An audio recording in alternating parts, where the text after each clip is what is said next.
ایران کے ساتھ جنگ میں 6 امریکی فوجی مارے گئے، 18 زخمی۔ امریکی سینٹرل کمانڈ کا اعتراف۔ 3 لڑاکا طیارے کویت میں گر کر تباہ ہونے کی بھی تصدیق کی۔ یہ دعویٰ بھی کیا کہ خلیج عمان میں موجود تمام ایرانی جہاز تباہ کر دیے۔ کہا 2 دن پہلے یہاں ایرانی نیوی کے جہاز 11 تھے، اب 0 ہیں۔ ادھر 11 ایرانی جہاز تباہی کے امریکی دعوے کے بعد پاسداران انقلاب کی وارننگ۔ خبردار کیا کہ آبنائے ہرمز مکمل بند ہے، کسی بھی جہاز نے گزرنے کی کوشش کی تو جلا کر راکھ کر دیں گے۔ پاسداران انقلاب کا آبنائے ہرمز میں امریکہ سے تعلق رکھنے والے تیل بردار جہاز پر حملے کا بھی دعویٰ۔ امریکی ٹی وی کے مطابق سینٹرل کمانڈ کا کہنا ہے کہ پاسداران انقلاب کے اعلان کے باوجود آبنائے ہرمز بند نہیں کی گئی۔ سعودی دارالحکومت ریاض میں امریکی سفارت خانے سے 2 ڈرون ٹکرانے کے بعد محدود آگ لگ گئی۔ سعودی وزارت دفاع کے مطابق واقعے میں عمارت کو جزوی نقصان پہنچا۔ عمارت خالی ہونے کے سبب کوئی جانی نقصان نہیں ہوا۔ اسرائیل کا رات گئے تہران میں ایرانی سرکاری نشریاتی ادارے کے ہیڈ کوارٹرز پر حملے کا دعویٰ۔ سرکاری نشریاتی ہیڈ کوارٹرز کے قریب 2 دھماکے سنے گئے۔ اس سے پہلے اسرائیلی فوج نے دعویٰ کیا تھا کہ 2 سے 3 دن میں ایران کی میزائل داغنے کی صلاحیت بہت محدود رہ جائے گی۔ بڑے پیمانے پر ایران کے میزائل لانچرز اور میزائل تباہ کیے ہیں۔ ایران پر امریکی اور اسرائیلی حملوں میں اموات کی تعداد 555 ہو گئی۔ ایرانی ہلال احمر کے مطابق 131 شہروں کو نشانہ بنایا گیا۔ لبنان کے مختلف علاقوں پر اسرائیلی حملوں میں شہداء کی تعداد 52 ہو گئی، 150 سے زائد زخمی۔ ایران کا مشرق وسطیٰ میں امریکہ کے 6 فوجی اڈوں پر میزائلوں سے حملہ۔ ایران نے بحرین، عراق، امارات اور کویت میں امریکی فوجی اڈوں کو نشانہ بنایا۔ ایرانی پاسداران انقلاب کا بنیامین نیتن یاہو کے دفتر پر حملے کا دعویٰ۔ اسرائیل نے حملے کی تصدیق کر دی، کہا اس حملے میں کوئی زخمی نہیں ہوا۔ اسرائیلی اخبار ٹائمز آف اسرائیل کے مطابق پاسداران انقلاب نے میزائلوں سے اسرائیلی فضائیہ کا ہیڈ کوارٹرز نشانہ بنانے کا بھی دعویٰ کیا ہے۔ فارس نیوز ایجنسی کے مطابق دونوں حملوں میں خیبر میزائل استعمال کیے گئے۔ فارس نیوز کے مطابق پاسداران انقلاب نے کہا ہے کہ صہیونی رجیم کے جرائم پیشہ وزیر اعظم کے دفتر کو نشانہ بنایا گیا ہے۔ اعلامیے میں پاسداران انقلاب نے کہا کہ نیتن یاہو کی موجودہ حالت یا انجام کے بارے میں ابھی معلومات نہیں ہیں۔ ایران جنگ پر شدید تنقید کے بعد امریکی صدر ٹرمپ کی وضاحتیں۔ کہا ایران کا بیلسٹک میزائل پروگرام تیزی سے اور ڈرامائی طور پر بڑھ رہا تھا۔ میزائل پروگرام نے امریکہ اور سمندر پار تعینات افواج کے لیے واضح خطرہ پیدا کر دیا تھا۔ حملے کی ایک وجہ یہ تھی کہ ایران ایسے میزائل حاصل کر سکتا ہے جو امریکہ تک پہنچ سکیں۔ جنگ شروع کرنے کا فیصلہ اس لیے کیا، یہ حملہ کرنے کا ہمارا آخری اور بہترین موقع تھا۔ بولے ہمارے اہداف واضح تھے، ایران کی میزائل صلاحیت تباہ کرنا، ایران کی نیوی تباہ کرنا اور ایران کو ایٹمی ہتھیار حاصل کرنے سے روکنا ہے۔ ٹرمپ کا ایران میں زمینی فوج بھیجنے کو خارج از امکان قرار دینے سے گریز۔ کہا امکان ہے زمینی فوج کی ضرورت نہیں ہوگی، ایسا بھی ممکن ہے کہ زمینی فوج ضرورت بن جائے۔ جلد ایران پر بڑے حملے کرنے جا رہے ہیں، جنگ 4 سے 5 ہفتے جاری رہ سکتی ہے۔ ایران کی جانب سے حملے میں پہل کے کوئی شواہد نہیں تھے۔ امریکہ کے پاس ایسی کوئی خفیہ معلومات موجود نہیں تھیں جن سے ظاہر ہو کہ ایران پہلے امریکی افواج پر حملہ کرنے والا تھا۔ پینٹاگون کی ٹرمپ انتظامیہ کے اعلیٰ عہدیداران کو بریفنگ۔ خبر ایجنسی کا دعویٰ، 2 باخبر افراد نے نام ظاہر نہ کرنے کی شرط پر خبر ایجنسی کو بتایا کہ انتظامیہ کے حکام نے اعتراف کیا کہ ایران کی جانب سے امریکی افواج پر پیشگی حملے کا کوئی واضح انٹیلیجنس ثبوت موجود نہیں تھا۔ کانگریس کو دی گئی بریفنگ نے جنگ کے حق میں پیش کیے گئے ایک اہم موقف کو کمزور کر دیا۔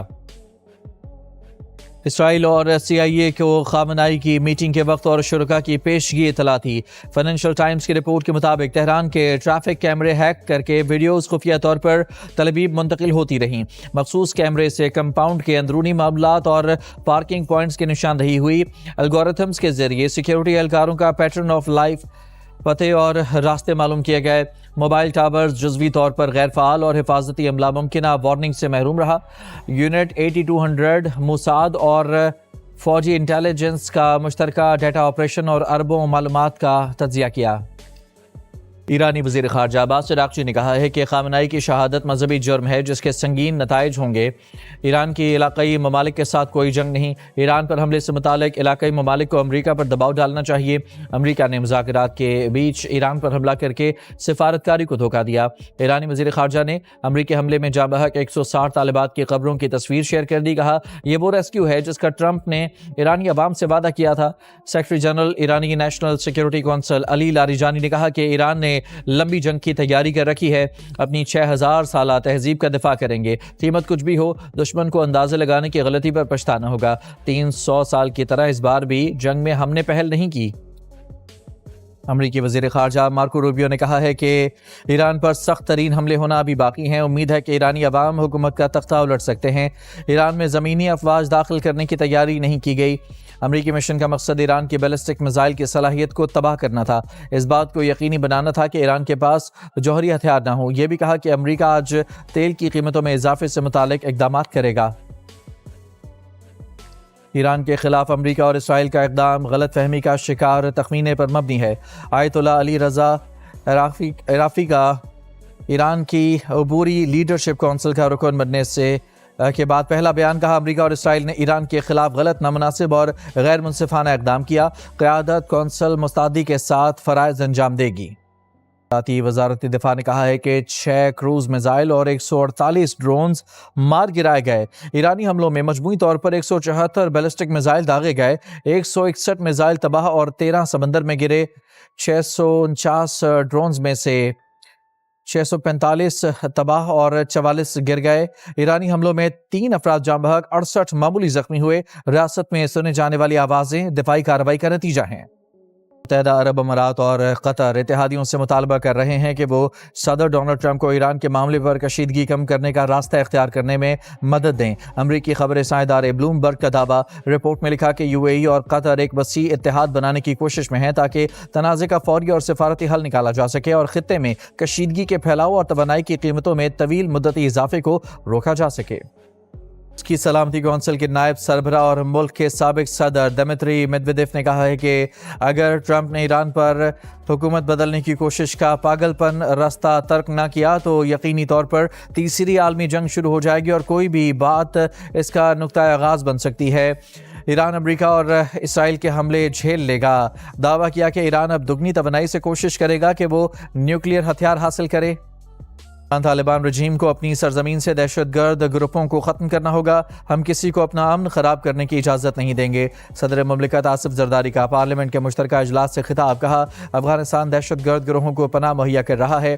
پاک فوج نے افغان طالبان کو فیصلہ کن جواب دیا. کالعدم ٹی ٹی پی اور بی ایل اے کے حملے ناقابل برداشت ہیں. صدر مملکت نے اپنے خطاب میں ایران پر امریکی اور اسرائیلی حملے اور ایرانی سپریم لیڈر آیت اللہ خامنائی کی شہادت کی مذمت کی. صدر کے خطاب کے دوران اپوزیشن کا احتجاج.